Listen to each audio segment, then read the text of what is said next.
நண்பர்களே, ஒரே ஒரு சிவலிங்கத்தை தரிசனம் செய்தாலே கோடி புண்ணியம் கிடைக்கும்னு சொல்லுவாங்க. ஆனா ஒரே இடத்துல, அதுவும் மலைச்சரிவுல 1008 சிவலிங்கங்கள் வரிசையா இருந்தா எப்படி இருக்கும்?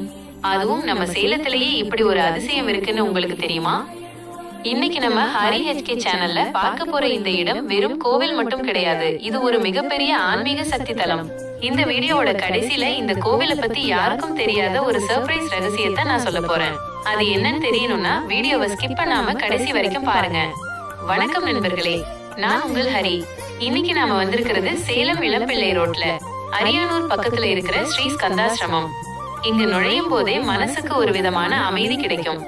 இந்த கோவில் ஒரு மலைச்சரிவுல அமைக்கப்பட்டிருக்கு. மேல இருந்து பார்க்கும்போது வரிசையா அடுக்கி வச்ச சிலைகள் மாதிரி 1008 சிவலிங்கங்களும் நம்ம கண்ணை பறிக்கும். இதுல ரொம்ப விசேஷம் என்னன்னா, இந்த 1008 லிங்கங்களுக்கு நடுவுல ஒரு மிகப்பெரிய லிங்கம் இருக்கு. அதுதான் ஜோதிர்லிங்கம். இந்த அமைப்புல சிவனை தரிசனம் பண்றது உங்க வாழ்க்கையில இருக்கிற எல்லா தடைகளையும் நீக்கும்னு நம்பப்படுது. இங்கு சிவபெருமான் மட்டும் இல்லைங்க, முருகப்பெருமானோட அருளும் அபரிமிதமா இருக்கு. ஏன்னா இது ஸ்கந்தாசிரமம். முருகனுக்கு ஸ்கந்தன் என்ற பெயர் உண்டு. இந்த கோவிலோட சிறப்பம்சங்கள் சிலவற்றை சொல்றேன், கேளுங்க.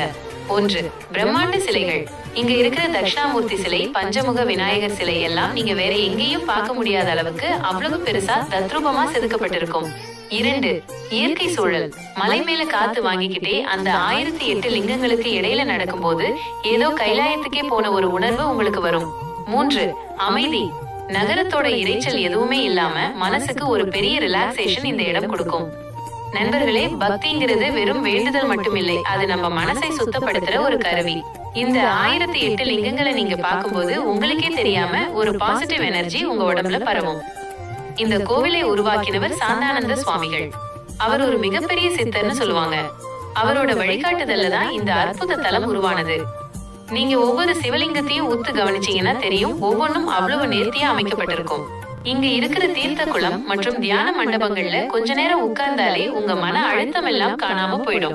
குறிப்பா பிரதோஷம் அல்லது சிவராத்திரி நேரங்கள்ல இங்க வர்றது ரொம்ப விசேஷம். அந்த நேரத்துல இங்க இருக்கிற 1008 லிங்கங்களுக்கும் தீபம் ஏத்தும் போது அந்த காட்சியை கண்ணுல ஒத்திக்கிற மாதிரி இருக்கும். வாழ்க்கையில நமக்கு நிறைய கஷ்டங்கள் வரலாம், ஆனா அந்த கஷ்டங்களை தாண்டி நமக்கு ஒரு நம்பிக்கை வேணும்ல. அந்த நம்பிக்கையை தான் இந்த மாதிரி கோவில்கள் கொடுக்குது. சிவசிவான்னு சொல்லிக்கிட்டு இந்த மலைப்படிகள்ல ஏறும்போது நம்ம கர்ம வினைகள் எல்லாம் குறையறதா பெரியவங்க சொல்றாங்க. முருகன் அடியார்களான உங்களுக்கு தெரியும், கந்தன் இருக்கும் இடத்தில் கவலை இருக்காதுன்னு. அதே மாதிரி இங்க சிவனும் முருகனும் சேர்ந்து இருக்கிறதுனால உங்க குடும்பத்துல இருக்கிற பிணக்குகள் நீங்கி ஒற்றுமை பிறக்கும். சரி நண்பர்களே, வீடியோவோட ஆரம்பத்துல ஒரு சர்ப்ரைஸ் இருக்குன்னு சொன்னேன்ல, அது என்ன தெரியுமா? இந்த 1008 சிவலிங்கங்களுக்கு நடுவுல நீங்க நின்னு ஒரு நிமிஷம் கண்ணை மூடி தியானம் செஞ்சா உங்க உடம்புல இருக்கிற சக்கரங்கள் ஆக்டிவேட் ஆகுற மாதிரி ஒரு அதிர்வை நீங்க உணர முடியும். அதுக்கு காரணம் இந்த லிங்கங்கள் பிரதிஷ்டை செய்யப்பட்டிருக்கிற விதம் ஸ்ரீ சக்கர அமைப்பை ஒட்டி இருக்கும்னு சொல்லப்படுது. இது பலருக்கும் தெரியாத ஒரு ஆன்மீக அறிவியல். நீங்க அடுத்த தடவை போகும்போது இதை கண்டிப்பா ட்ரை பண்ணி பாருங்க. இந்த வீடியோ உங்களுக்கு பிடிச்சிருக்கும்னு நம்புறேன்.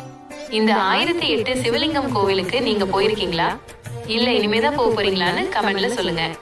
மறக்காம நம்ம ஹரி HK சேனலை சப்ஸ்கிரைப் பண்ணிடுங்க.